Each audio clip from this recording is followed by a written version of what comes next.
Okay. You remember how to do this? Well, I'm sure you've posted, or have you posted? So, yes, but I've recorded very few. Fair enough. Well, there can be the preamble. Yes.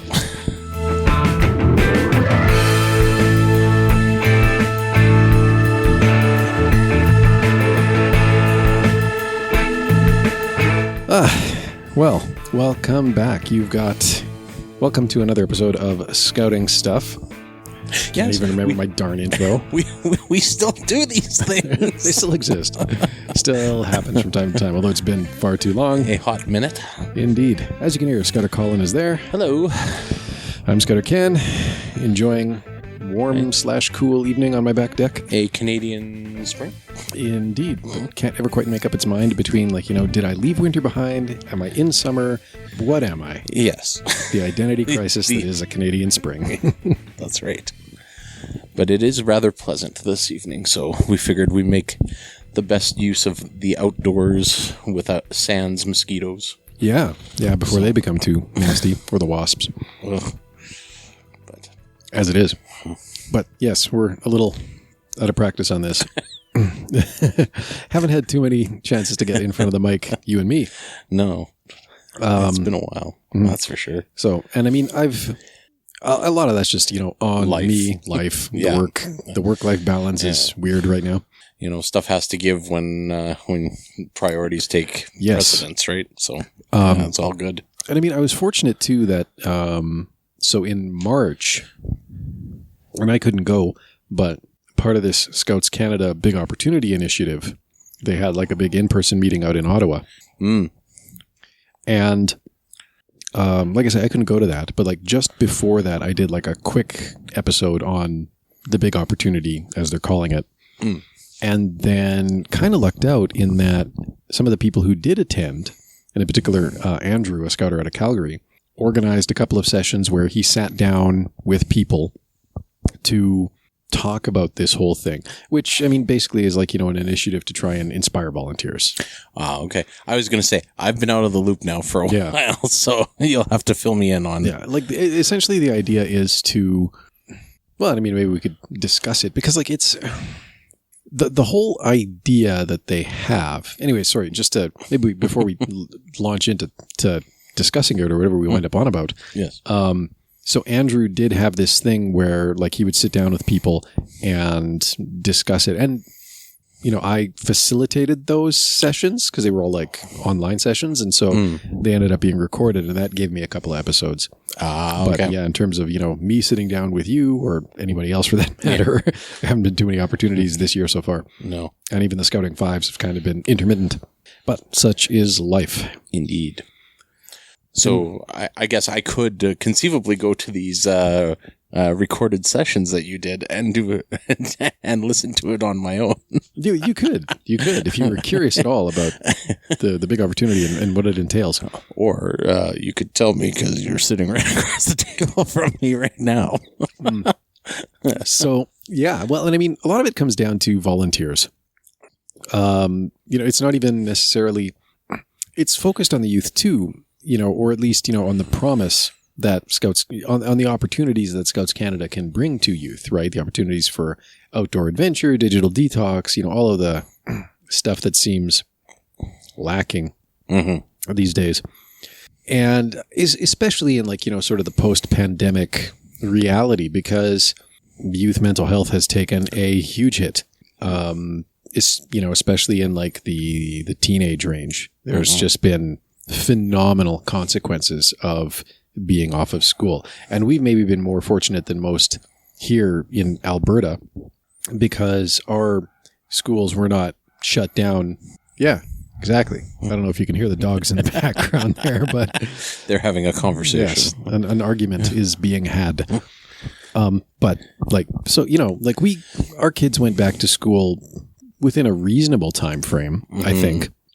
But, in other places that did not happen. And yes, from what I gather, the mental health consequences, especially for older teens, have just been phenomenally bad. And we're kind of, I think the core of the big opportunity is really just realizing that Scouts Canada, because it is, long running, well established youth organization, we're really, and offering something different, right? Than the common experience of many youth today.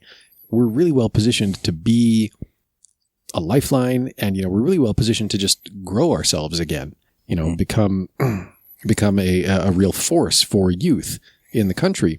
But of course, it all comes down to volunteers. Right. And that's a two-pronged thing, right? It's getting more from the volunteers we already have, and then also finding new ones. And much of the rest of it has just been, strategizing and basically trying to find ways, find things that groups are doing that they excel at, find ways that groups are having successes, and trying to figure out how to export those to other groups or even to help found new groups so that, we can reach more youth. Which maybe gives me a segue to a topic that we could cover. Okay. Because, so I've ended up over the last, between Tuesday and Wednesday, Beavers, Scouts, and then again on Saturday, I've had more or less the same conversation with 3 different people. Or 5 different people, actually, if I think about it.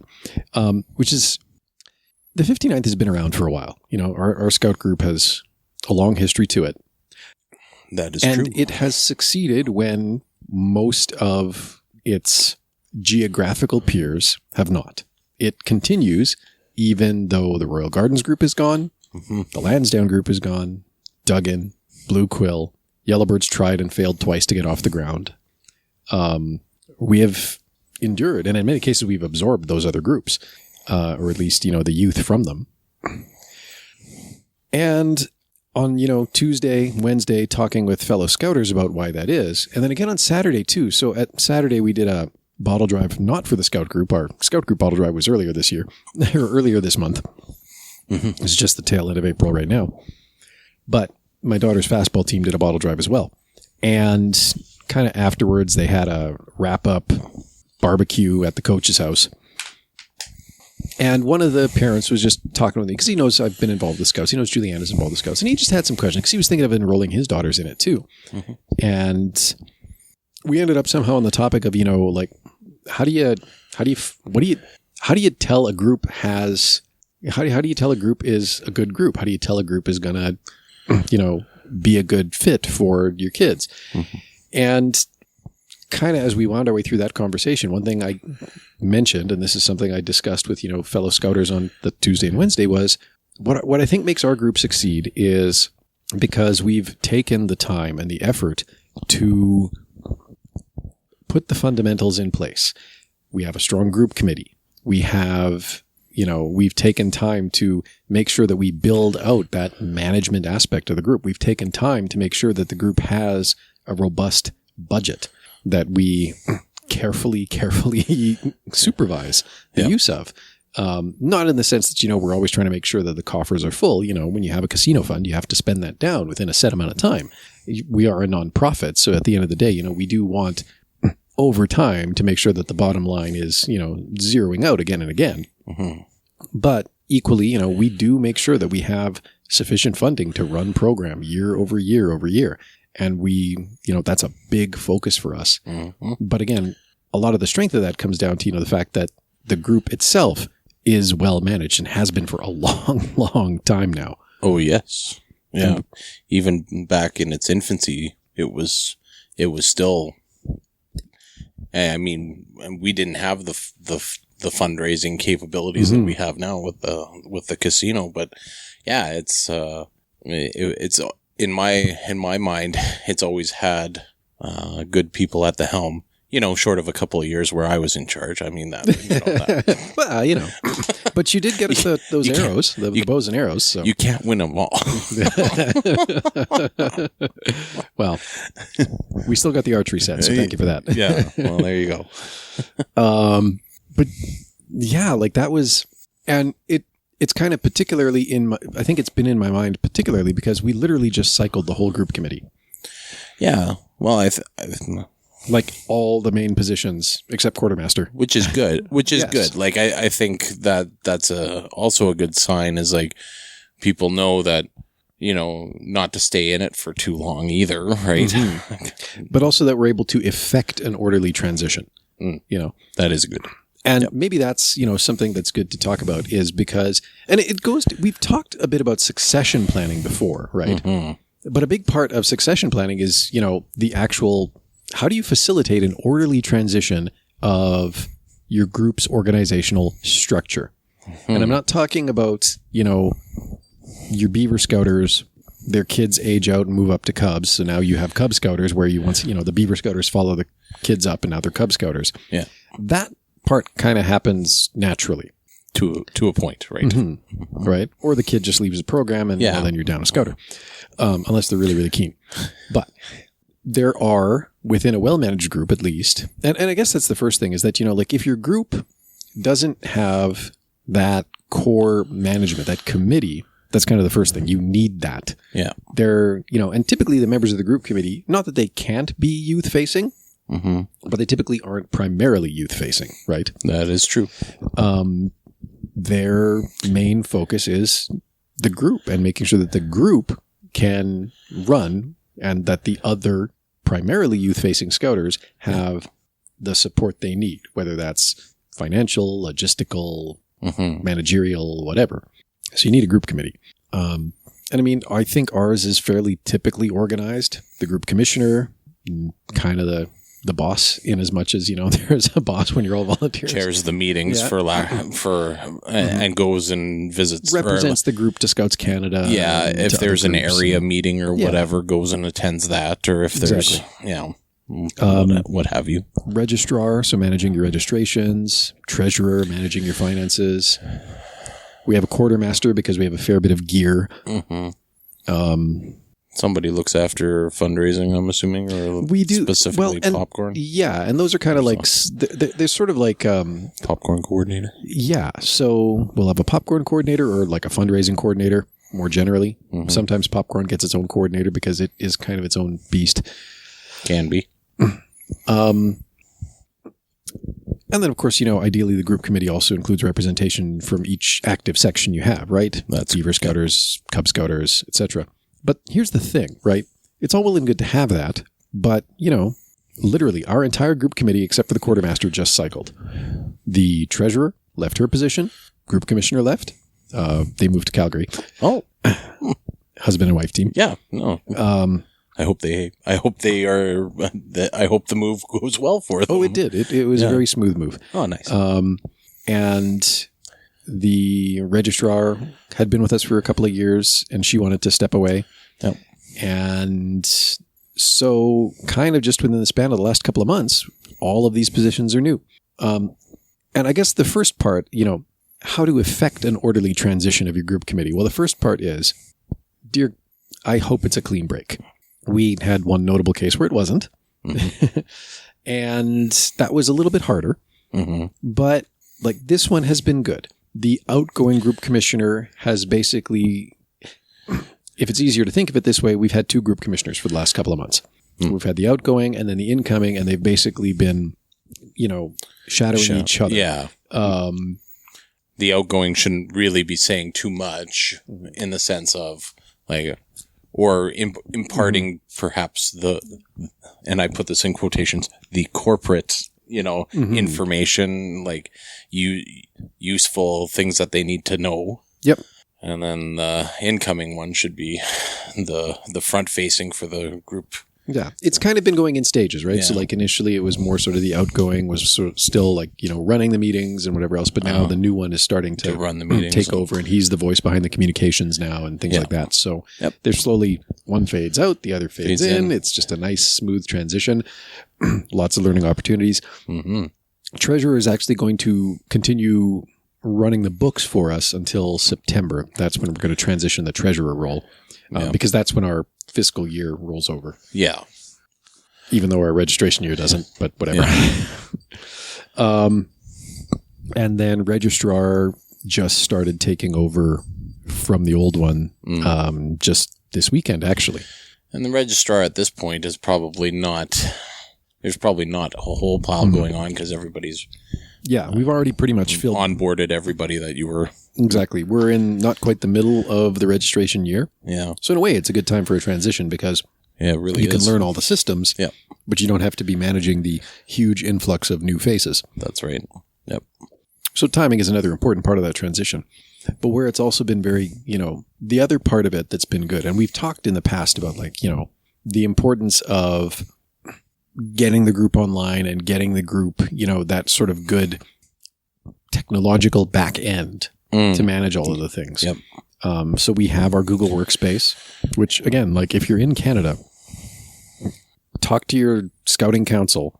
And I mean, this actually would probably work in the United States too. And elsewhere in the world, there's probably different organizations that deal with nonprofit stuff. Yeah. But like Google makes their workspace tech available. Like they have multiple different licensing options for it, but one of them is a nonprofit licensing. Mm-hmm. So under an organization called TechSoup Canada, and like I said, there's also an American equivalent, also called TechSoup. But under TechSoup Canada, we can get the nonprofit Google Workspace license for free. Basically, all we had to do was basically sign our group on as an entity underneath Northern Lights Council, which is already registered with TechSoup. Other scouting councils across Canada likely are in this same setup. So your council is the one holding the license, and then you're just kind of a subset of that. But the nice thing about having the Google Workspace then is that, like, to give you an example, like for the registrar changeover, which I literally did today, I just go into the, admin app on my phone because I'm one of the administrators for the Google Workspace right now. Mm-hmm. I go into the admin app on the phone. I tap on the registrar account. I say reset password. Sends out an email and away you go. Yeah, the new registrar gets an email with how to, reset the password. Mm-hmm. And thankfully, the old outgoing registrar did not enable MFA, so I don't have to hunt her phone down and deal with that. Mm-hmm. But yeah, so the new registrar is now logged in. And what does that mean? It means that the email rolls over between people. So all the past communications are still there. Yep. All the documents, everything, because it's Google. So it's not just Gmail. It's Google Drive, Sheets, Docs, whatever. Yep.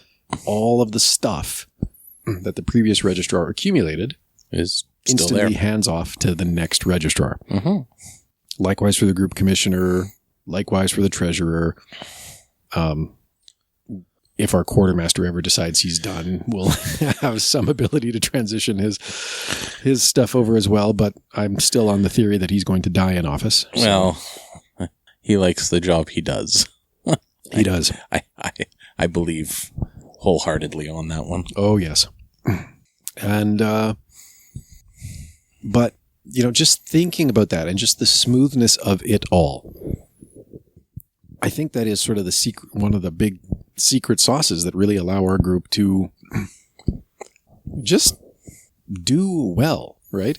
Mm-hmm. The other being, that I guess, but there's a big part of this too that, it comes down to not being afraid to utilize the tech that you have. Yeah. Which goes back to, discussions I've had with other people, right? There were groups in the area that did not want to go online when COVID hit. Mm-hmm. And it's like, okay, well, what's your alternative? Just shut down for 2 years and good luck holding on to those names? Yeah, right. Wise in the use of all resources.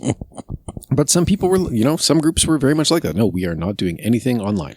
Yeah. Absolutely refuse to. And I get it, coming back to what we were talking about with the big opportunity, I get it that, in general, we do want to position Scouts as an alternative to just one more thing that you consume electronically. Mm-hmm. But when you have no other choice. Yeah, I was going to say, when you're caught between a rock and a hard place. Mm-hmm.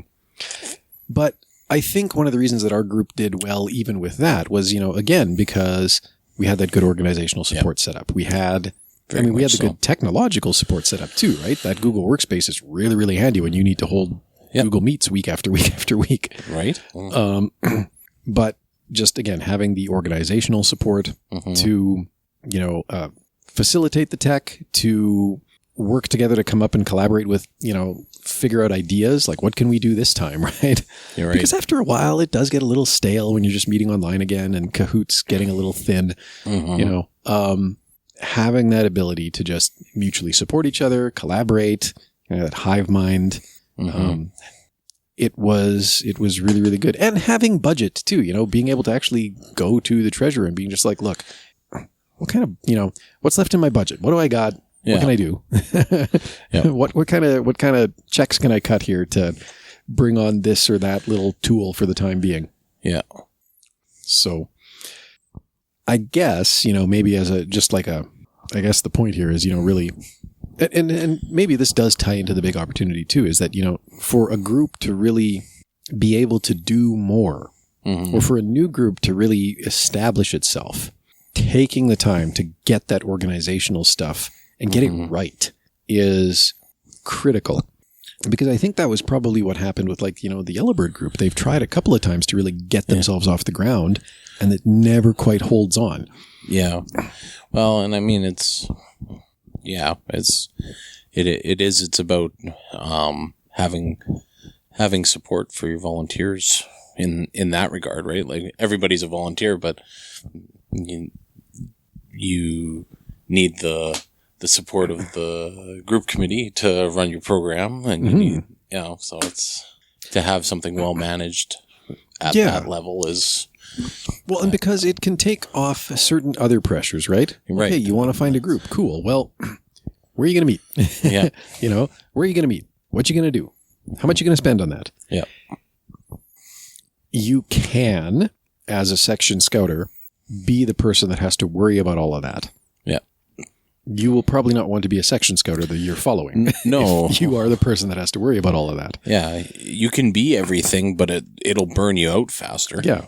And so it's nice when you, as the section scouter, somebody else has already figured out, okay, cool. Yeah, we have now, we've booked you this hall for these nights, this time every week. You have somebody else who's, controlling your budget. Yep. And I mean, that can work. That can cut both ways, because sometimes the treasurer is the department of no. No, sorry, we don't have the budget for that. Yeah. But, I guess equally then it's sort of impetus to try and fundraise how you can, bottle drives and popcorn and scout seeds and everything else that is out there. But it does help that, there are other people that are taking those pressures off of you so that you as the section scouter really just have to worry about showing up and running a good program for the kids. Yep. So building out that organizational aspect, the group committee, where you do have, at least the important stuff, right? If you're lucky enough that your group has equipment, having somebody to manage that equipment is good. If you're lucky enough that your group has a budget, having somebody to manage the bank account, that's really good. Having that, sort of commissioner type person who's the representative of the group to other groups, to Scouts Canada, and in a way can also be like a source of knowledge and a final word if you actually do need a final word. And sometimes you do need a final word. Yep. Well, and I think it's been fortunate that the at least in my mind's eye, a group committee that has had experience in the scouting program. Like, I don't know, maybe this isn't the case here, but at least from my experience, the people that have had experience in the program usually make the best group committee members, because they know the other stuff, Yes. They know the reason why they're doing it. And I mean, if you're a new group, you don't always have the luxury of seasoned veterans, but yes. Well, but that's where the support of having another group is always nice, right? Yep. Where, you're not necessarily being held, you can still do your own thing, but if you have questions or you need the support, you still have another group to bounce ideas off of and that kind of thing. So you're not left alone. And your committee can be the one to, reach out and build those bridges. Exactly. Yeah. And I mean, as you get more into it, the group committee can also do other things, right?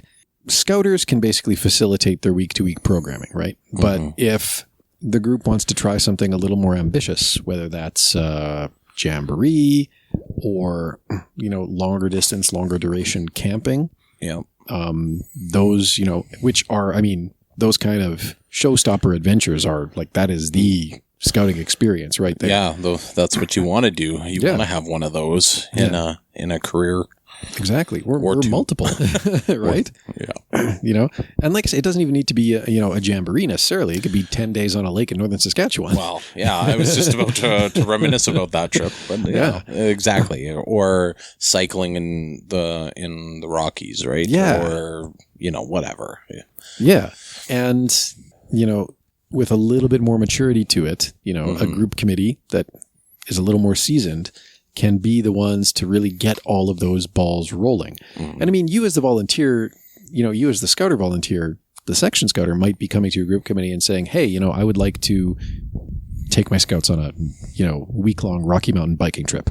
You're going to be involved in that planning process, but the group committee can definitely be there to support you and help with the logistical aspects and the financial aspects. And also ask the important questions. Also ask the important questions. Hey, does everyone know how to ride a bike? Yeah. Does everyone have a bicycle? What are the safety implications? What kinds of paperwork do we need to worry about here? Yeah. When was the last time you maintained a bike? Do you know how to change a tire? How's the first aid training of your scouters? Yeah, that's right. And all of those important details, right? And again, that sober second thought, really, when you think about it. But also just making sure that you do have everything covered that you need covered so that you are really setting yourself up for success. Yeah. The group committee is also likely to be the ones who are, at least in our case, the group committee were instrumental in setting up for the Harlem Jamboree, where we're sending 20 some odd kids to this summer. Nice. The 2 years of, fundraising and organization went into that. Driven partly by the section scouters, but as much by the group committee. Yep. And just making sure that, everything is setting up fundraising opportunities and organizing travel plans and dealing with flight cancellations and all the rest of it. Booking and all, good times. Yeah. Or not so much. But it is going ahead. Excellent. So, there was another thought that I had kind of just along with that. Well, and too, the group committee is also the other nice thing is the group committee should meet on a regular basis, right? We do it monthly. And it's a nice pulse check. Yep. Just everybody can kind of chime in. You can get a sense for the health of the group. You can get a sense for the needs of the group. And that's where ideally that's where the deliberation should happen over, hey, we have a bit of surplus budget. Do we want to buy some tents? Things like that. Because the more that you can do to organize that and, start to, and again, it's where the thinking shifts from being meeting to meeting to longer term. Yeah. Right? And a yearly objective or 2 years or 3 years, 5 years, And it can be hairy. I know that, not every scout group has the financial resources that some groups command, but that's where that longer term thinking comes in, right? Is, you can start putting little plans in place and, maybe start build, even if your fundraising is kind of lean, you can still start, setting stuff aside, planning for the future. Because the more that you are able to do in terms of, making sure that your group does have some kind of inventory behind it of, and depending on where you are, depending on what your group likes to do, exactly what you focus on is going to change a bit, but being able to build up that inventory of things like, tents to sleep in, for when families don't have a tent of their own that they can provide, a few camp stoves, the backpacks, the needful things that allow more of your youth to go on adventures that otherwise would be a little bit outside of their capability, or not their capability, but certainly outside of what they have the equipment for. That's right. It's all very, very good. So, get a group committee. If you don't already have one, Make one, build one. The thesis of our Yes, of our podcast today is, and I mean, it does tie into the big opportunity too, Yes. because at the end of the day, the Very much idea so. behind the big opportunity is, we do want scout groups to be able to reach more youth. Yep. We want more scout groups to be able to reach more youth, Yep. and that's all well and good. Some of that does involve asking more of the volunteers we already have. Some of it involves recruiting new volunteers. Yep. And none of it succeeds if you don't have any kind of organization behind all of these adults that are out there trying to grow the program and bring new faces to the program. Yep. Or it fizzles for, the seeds amongst the seeds on the gravel path, right? They take root quickly and they're scorched by the sun just as quickly because, well, There's only so much a person can do in a 24-hour period. Yep. And when some of that is devoted to, a day job, as well as family and all the other commitments that have been keeping us away from the podcast. Me. But yeah, it is exactly that. And at the core of it, being able to, we don't want, if this big opportunity idea is going to succeed at all, it can't be something that just burns bright for a year and then fizzles. Yeah. Right. Because that's the risk of it, right? You get a whole bunch of people who are just excited, hot to trot. They're all on board. Yeah. They got a whole bunch of new people coming on board that are just as excited as them. And they're ready to give it a go. But then reality hits you like a truck. Yeah. And that enthusiasm will wane if there isn't something behind it to bolster it, And for a scout group, for scout volunteers, that's, a good committee that can, a good little bit of organizational structure to the group that can make sure that, all of the boring stuff is taken care of, including the paperwork, that can help you find some funding for the thing you want to do. And all of that. I mean, even even my, kids' fastball team, they haven't even played their first game yet, but they've already got, a coach, an assistant coach, a pitching coach, someone who's coordinating like checks and deposits and the team purse for, if they need to like book extra training time or whatever. Even they kind of realize, we need a bit of an organizational structure here, which, I mean, granted, they're just drawing from the parents of the players, but you need a bit of that organizational structure to really make the team flow. It's not just show up, hit balls. There's way more to it. And one person can't do all of that stuff. No, absolutely not. Can't be just on the coach to be able to. No, absolutely not. And take care of everything. Exactly. And finances included, right? Yeah. And, so the same goes for a scout group. And which, that was another part of the transition that was, really quite painless. Was just making sure that, the signing authority on the bank got handed over correctly, right? Because, we have an outgoing treasurer, so she doesn't need signing authority anymore. We have an incoming treasurer. He does need signing authority. Got to shuffle all that around. Got to make sure. Oh, my wife is not loving her shift. Oh, no. That's unfortunate. Well, it happens sometimes. Healthcare is not an easy thing. No, not at all. So, anyways, there's the thesis. Get yourself a group committee, and I like our podcasts. make the effort. Make the effort, and make sure that as you're setting it up, you're setting up that ability to transition it between people. If you can get a Google Workspace, do that. A loose collection of email addresses can work. It's a little less good than because it is nice to be able to have that sort of admin capability to just go in, reset a password, hand it off to a new person, and done. Yeah. But however you go about it, make sure that you have it. Just asking how we're doing. Anyway, I don't think I can plumb that particular train of thought for too much more. But we did get a review. Oh, we did? We did. Wow. Yay us. Yeah. So I think someone actually used Podpage, like the website itself, to leave a review. Oh, nice. Yes. Thank you. Yes. 5 stars. Fantastic. From from Liam Oh, from the second Airdrie. And he says, as a scout, this is interesting to listen to. oh, Titled it Amazing. So, well, thank you, Liam. Yes, it's awesome. And more of you out there, leave reviews, especially 5-star reviews. We like those. So, I encourage you to do it. Yes. iTunes, the website itself. There's one other one, which I think is Podchaser, supports reviews, but don't quote me on that. I think you know more about it than I do.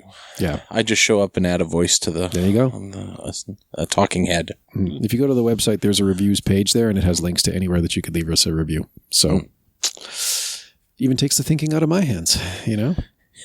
Just here, or here. Done. Where it says review. There's another lesson, you know? Find ways to simplify. Find ways to take the repetitive stuff out of the realm of what you have to spend brain cycles on. Exactly. So there you go.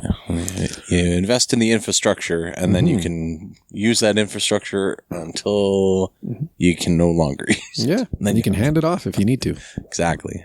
Save somebody else the mental sweat of having to build it. Yes. Anyways, so with that in mind, thank you, Liam.